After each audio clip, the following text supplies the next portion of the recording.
What if I told you that one of the most undeniable mass UFO sightings in history didn't happen in a remote desert in the dead of night, but in broad daylight, right in front of over 200 school children and their teachers? And what if I said that immediately after the object vanished, mysterious men in dark suits descended on the school, threatened the staff, confiscated physical evidence, and forced an entire community into silence? Well, today we're diving into a case that authorities tried desperately to bury, an event so bizarre and so well documented, it defies all conventional logic. We are talking about the 1966 Westall UFO Incident. It's Wednesday, April 6, 1966. The time is roughly 11 a.m., a quiet working-class suburb in Melbourne, Australia. At Westall High School, it is a completely ordinary morning. Students are outside on the oval participating in physical education class, while others are taking an early lunch break. The sky is clear, the weather is mild,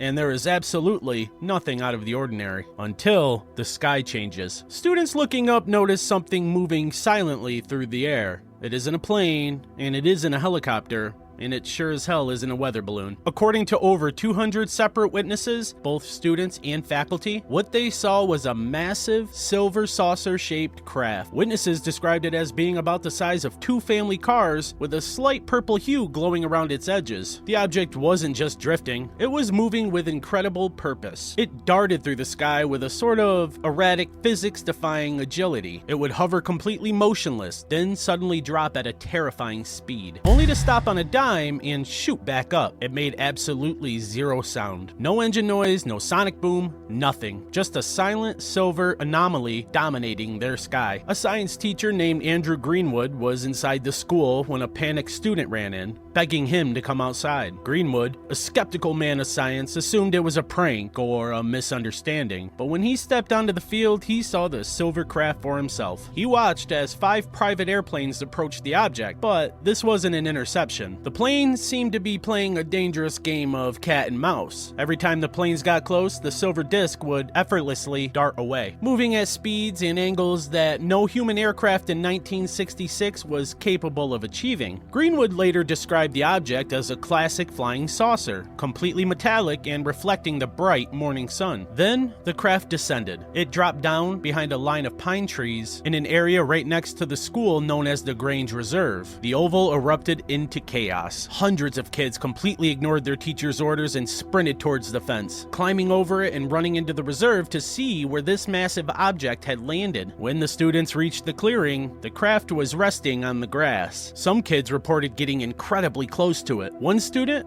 a girl who had been referred to in historical accounts as Tanya, allegedly reached out and touched the craft. According to her classmates, she immediately collapsed and fainted. Before anyone could make sense of what was happening, the craft lifted off the ground, banked sharply, and shot into the sky at a massive speed, vanishing into the clouds. Now, if the story ended here, it would already be one of the most incredible mass sightings in history. Over 200 witnesses seeing the exact same thing, at the exact same time, in broad daylight. But what happens next is where the Westall incident shifts from a bizarre sighting into a massive, organized cover-up. Within less than an hour of the object departing, the military arrived. Trucks rolled into the Grange Reserve. Uniformed soldiers set up a perimeter around the landing site, blocking anyone from getting close. And alongside the military came men in immaculate dark suits. These weren't the local police. They carried no visible badges, and they immediately went to work. The area where the craft had landed was completely scorched. There was a massive, perfectly round circle of flattened yellow grass in the middle of the field. It wasn't just pressed down. Witnesses said that the grass looked like it had been exposed to immense heat or radiation. The military cordoned off this circle. Soil samples were taken, and then bizarrely, the men in suits ordered the area to be burned or dug up, physically destroying the evidence of the landing zone. Back at school, the atmosphere was entirely terrifying. The headmaster called an emergency, mandatory assembly. He stood before the entire student body and laid down a very clear, very strict threat. He told the hundreds of students that they did not see a flying saucer. He told them that they saw a weather balloon. He said that anyone who spoke about the incident to the media, to the police, or to even their parents would face severe disciplinary actions. Some students who had managed to snap photos of the craft with personal cameras had those cameras physically confiscated by men in dark suits. The film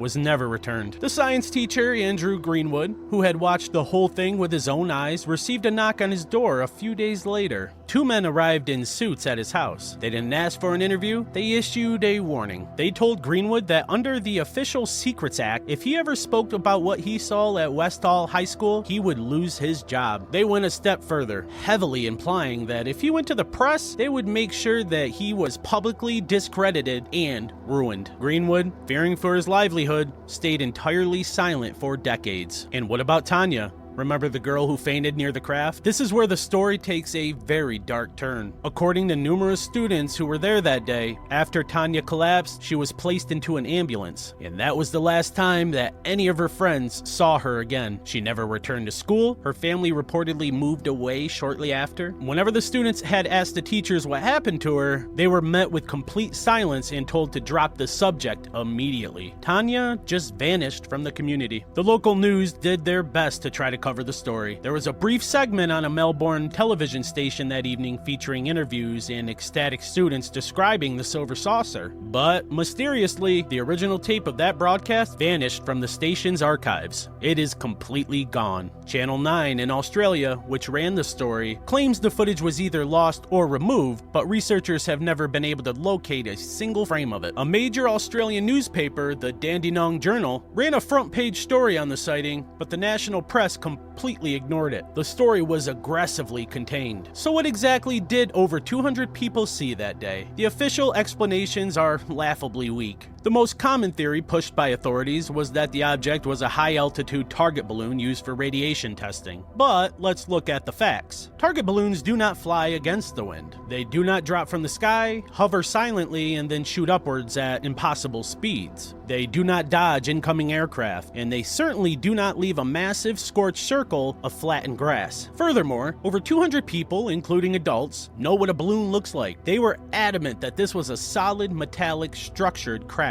Another theory is that it was an experimental military craft. But in 1966, the most advanced aircraft in the world didn't possess the capability to hover silently and accelerate instantly without an exhaust trail or engine noise. Even today, technology that operates exactly like the Westall object is purely theoretical. And if it was a top-secret military test, why test it in broad daylight over a populated area directly next to a high school? The witnesses are what make the Westall incident truly impossible to debunk. Typically in paranormal or unexplained cases, you have one or two people who might have misidentified something in the dark. Here, you have an entire school oval full of people in the middle of the day. In the decades since 1966, researchers have tracked down dozens of the original students. They are now in their 60s and 70s, and their stories haven't changed a single bit. They don't want fame, and they don't want money. They just want the truth acknowledged. They all describe the exact same silver disc, the exact same men in suits, and the exact same scorched circle in the grass. The Australian government has never released any official declassified documents regarding the Westall incident. It remains a massive blank spot in the archives. Whatever landed in the Grange Reserve that day triggered an immediate heavy-handed government response designed to silence a community and erase physical evidence. Was it visitors from somewhere far beyond our understanding? Was it a glimpse into highly classified technology that got completely out of hand? Whatever the truth is, the events of April 6, 1966 prove that sometimes the most unbelievable phenomena don't hide in the shadows. Sometimes they land right in front of us, and the real mystery is how quickly the world can be forced to close its eyes. What do you think landed in Clayton South that day? Drop your theories down below, and remember to question